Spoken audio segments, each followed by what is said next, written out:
Rencana Tuhan yang indah di balik persoalan. Ayub 42 ayat yang kedua, silakan untuk dibacakan, Bu.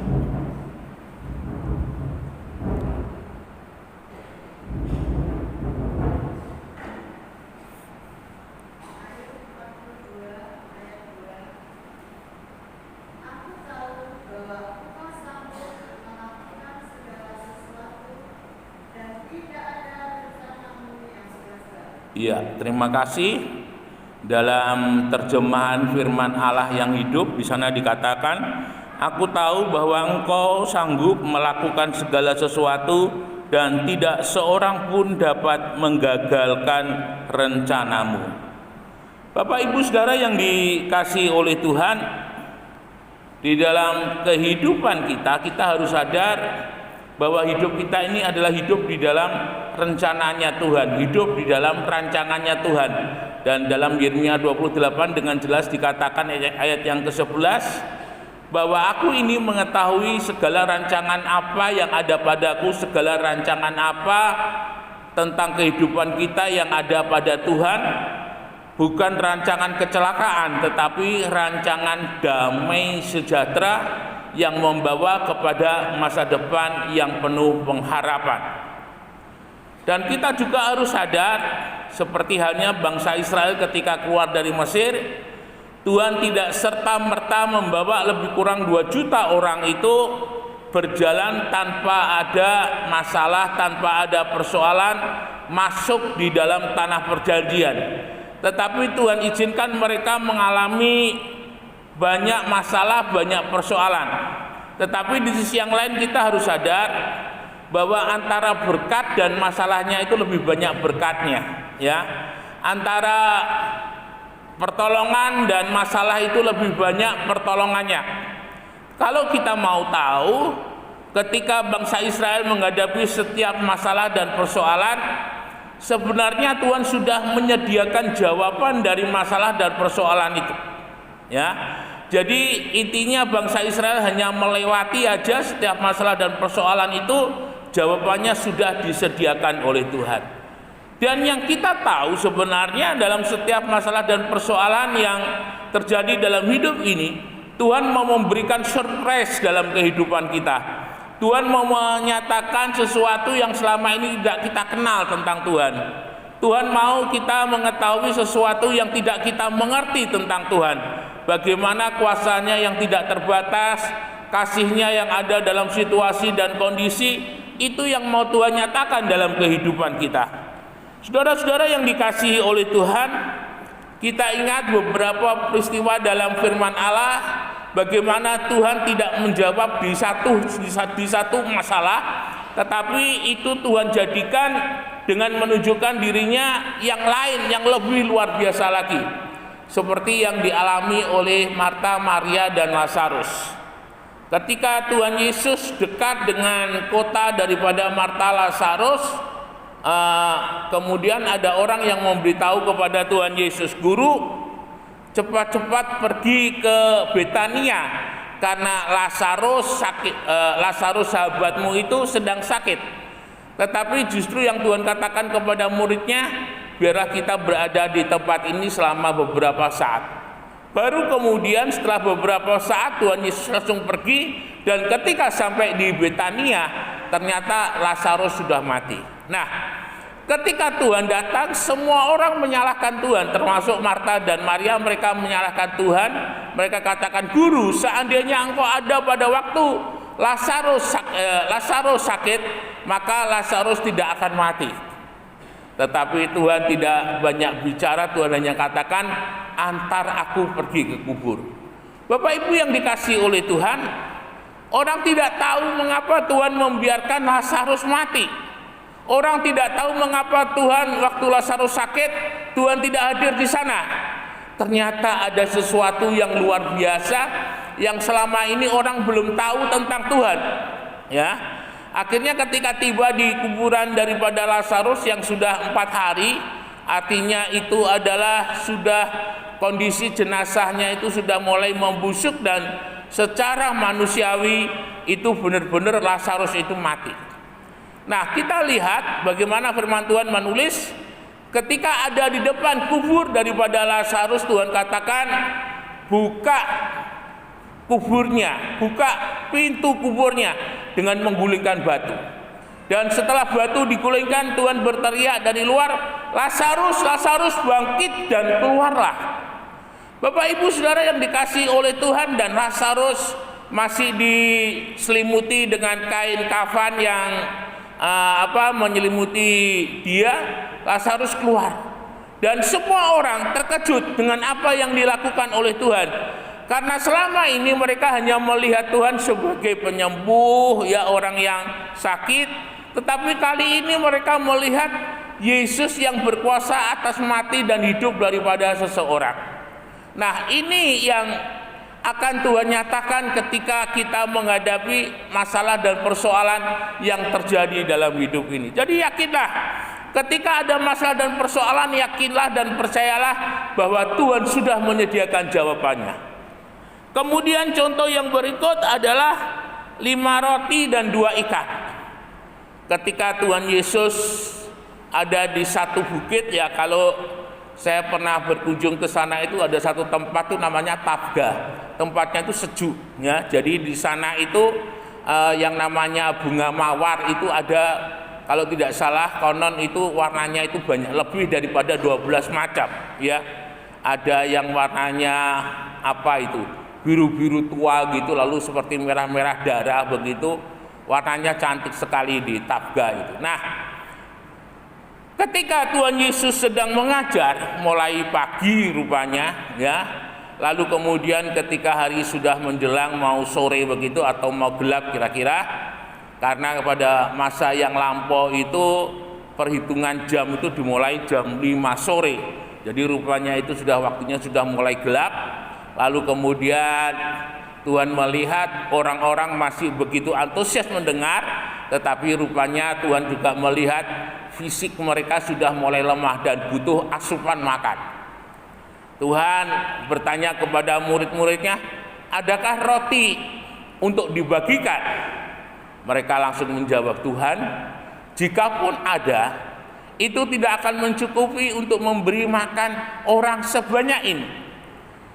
Rupanya ketika Tuhan berbicara seperti itu, ada seorang anak yang mendengar, dan anak itu mulai datang kepada Andreas dan katakan, aku berikan ini bekalku 5 roti dan 2 ikan.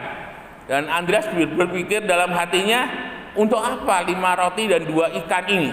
Dan ketika diserahkan kepada Petrus, Petrus pun juga sama. Lalu kemudian diserahkan kepada Tuhan, dan mereka bilang, yang ada pada kami ini hanya 5 roti dan 2 ikan. Mana cukup, Guru? Mana cukup, Tuhan? Tetapi Tuhan menerima, dan yang dilakukan oleh Tuhan mengucap syukur, ya, atas berkat 5 roti dan 2 ikan. Lalu kemudian Tuhan menaikkan syukur dan mengangkat 5 roti dan 2 ikan. Kemudian membagi-bagikannya. Bapak Ibu Saudara yang dikasihi oleh Tuhan, kita melihat di sini bagaimana yang masalah dan persoalan bagi murid-murid, ternyata ketika diserahkan oleh Tuhan, masalah dan persoalan itu tidak lagi menjadi masalah, ya. Yang menjadi persoalan bagi murid-murid, yang menjadi problem dalam kehidupan murid-murid, memberi makan 5.000 orang, yang ada hanya 5 roti dan 2 ikan. Ternyata ketika diserahkan kepada Tuhan tidak menjadi masalah. Nah, ini yang mau kita pegang baik-baik dalam kehidupan kita, bahwa setiap masalah Tuhan sudah menyediakan jawabannya. Setiap persoalan Tuhan sudah menyediakan jawabannya. Yang penting adalah kita mau menghadapi setiap masalah dan persoalan itu dengan mengucap syukur dan bersama-sama dengan Tuhan. Nah, kita mau lihat beberapa contoh di dalam firman Tuhan bahwa rencana Tuhan itu tidak pernah gagal di dalam setiap masalah dan persoalan yang dihadapi. Jadi masalah dan persoalan itu tidak membuat seseorang menjadi gagal, tidak membuat orang percaya menjadi gagal ketika dia menjalaninya bersama-sama dengan Tuhan. Saudara, satu kisah yang seringkali ditampilkan adalah mengenai kehidupan Yusuf. Kita tahu firman seperti yang ditulis oleh firman Tuhan, mulai dari Yusuf dimasukkan ke dalam sumur, lalu kemudian Yusuf diambil dan dijadikan budak sampai dia menjadi Firaun kedua, lebih kurang selama 13 tahun. Waktu yang cukup panjang sebenarnya.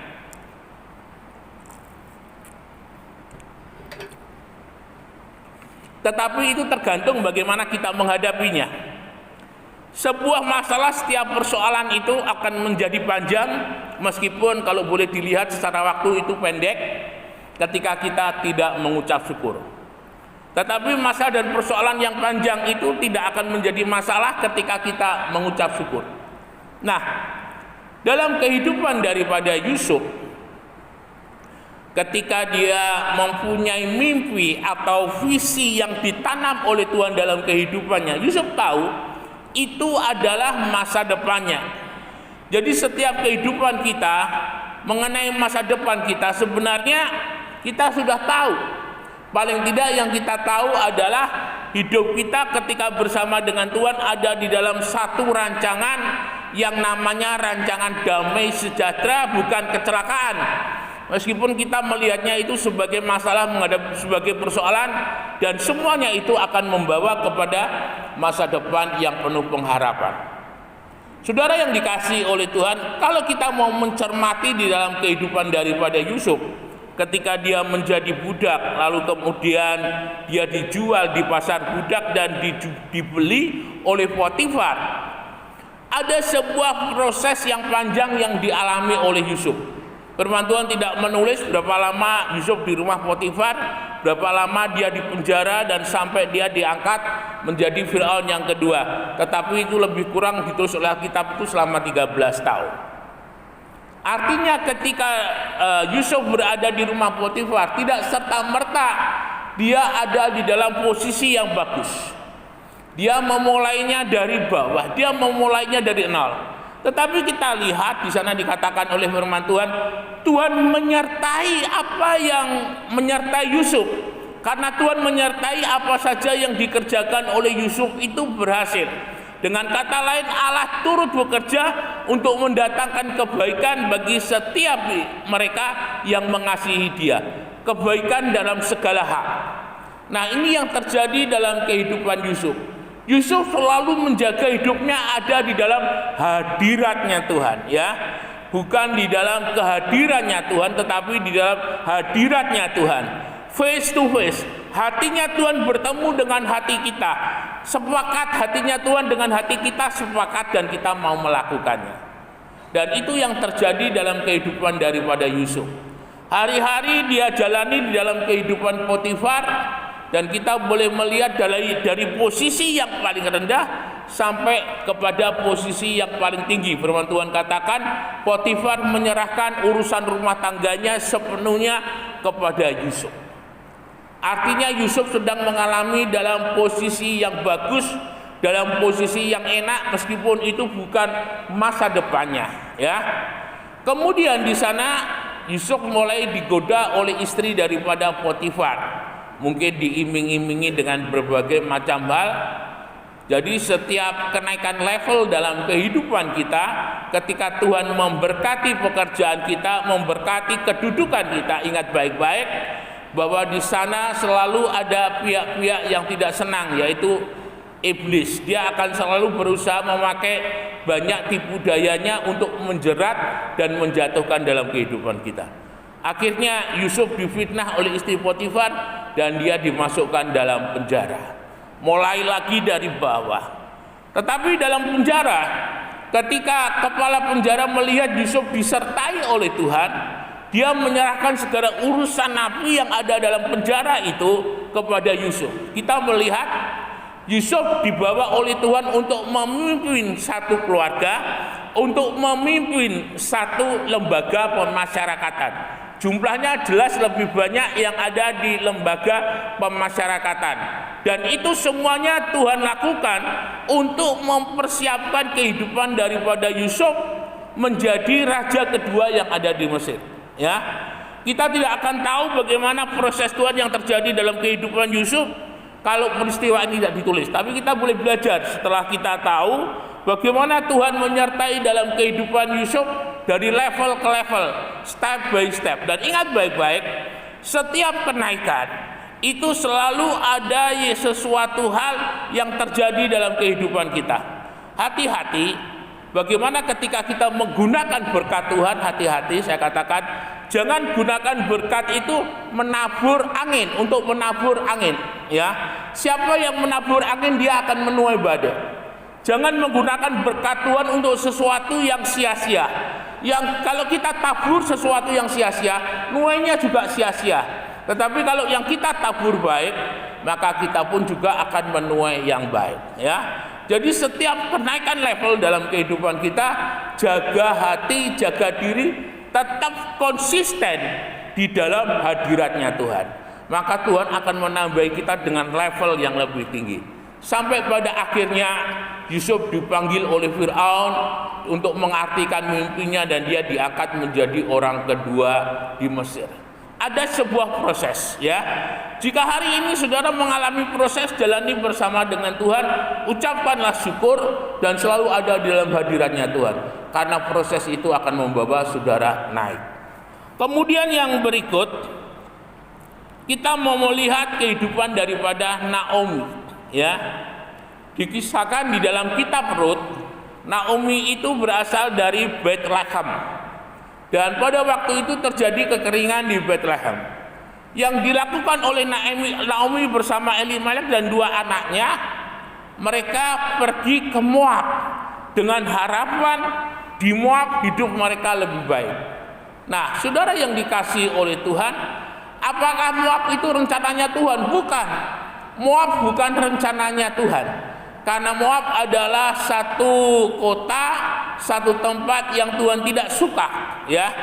Nah, yang terjadi di sana adalah Naomi bersama Elimelek dan keluarganya ke Moab membawa segala apa yang sudah mereka punya di Bethlehem dan mereka bawa ke Moab. Nah, karena mereka tidak ada di dalam rancangannya Tuhan, tidak ada di dalam rencananya Tuhan, maka ketika mereka di Moab, Allah tidak turut bekerja, sehingga apa yang diperbuat oleh Naomi dan Elimelek dalam usahanya gagal total, ya.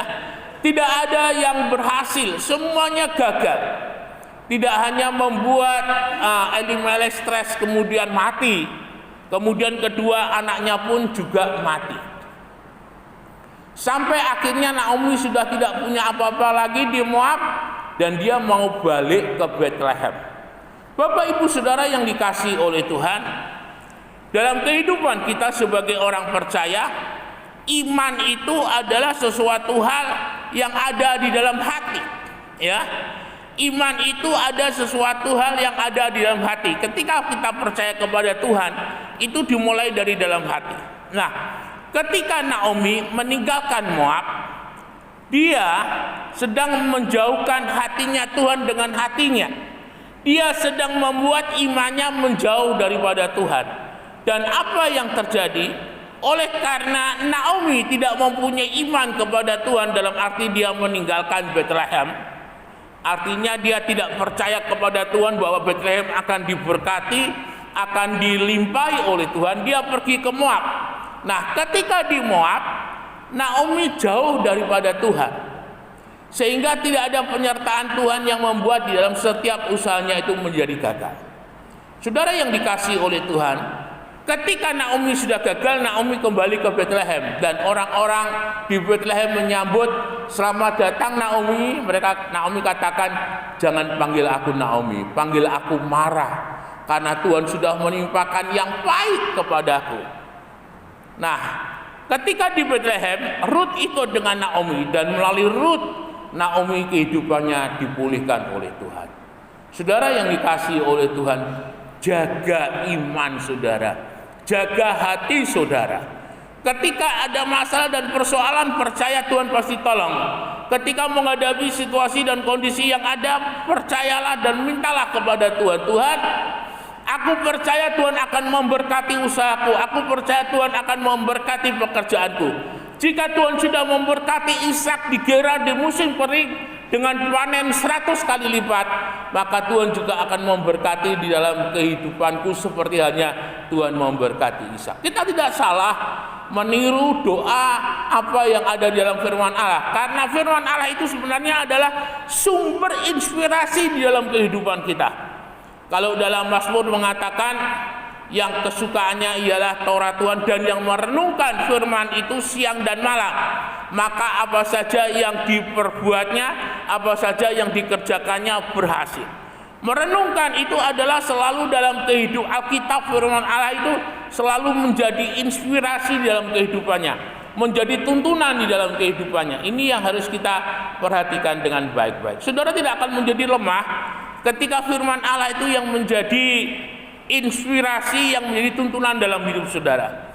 Saudara akan terus melangkah karena saudara percaya jika Tuhan tolong tokoh-tokoh yang ada dalam Alkitab, maka Tuhan juga akan tolong dalam kehidupan saudara. Ini juga yang selalu menguatkan dalam kehidupan saya ketika saya menghadapi banyak hal, banyak masalah.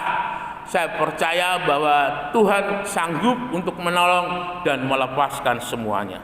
Jadi ketika dalam kehidupan kita merasa bahwa dalam hidup ini ada banyak hal yang kita kerjakan yang tidak berhasil, kita bisa mengintrospeksi dalam kehidupan kita. Adakah kita masih mempunyai iman dalam hidup ini?